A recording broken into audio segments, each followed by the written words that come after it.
Kwa hiyo vijana waliangalie sana jambo hili, hasa wale wanaoendesha bodaboda.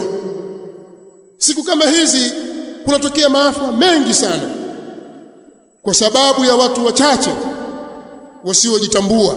Allah wahifadhi hawa vijana na waongoze kwenye haki. Wengi wao wanatafuta riziki kwa njia kama hizi, lakini baadhi yao wanawachafulia kwa kufanya matukio ya ajabu.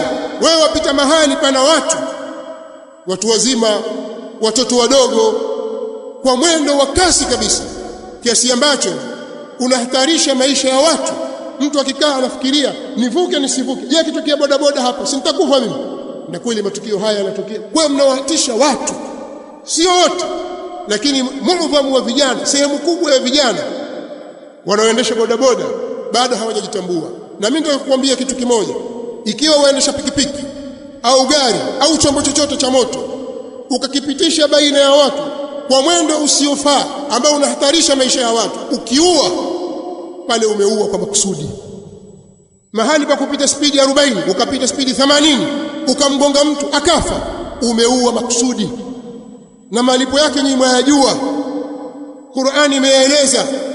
Sasa kwa nini wewe ufanya hivyo? Unahatarisha maisha yako, maisha ya ndugu zako na rafiki zako na jamaa zako. Watu wangapi leo wamepata ulemavu kwa kukatwa viungo, ima mikono au miguu, kwa sababu yenu? Watu wangapi wamekufa kwa sababu yenu? Tuangalie thamani ya maisha ya watu na uhai wao, na sisi roho zetu pia. Kujiua kwa makusudi ni jambo lisilofaa.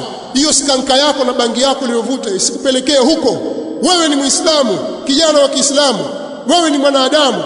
Kwa nini unafanya mambo kama haya?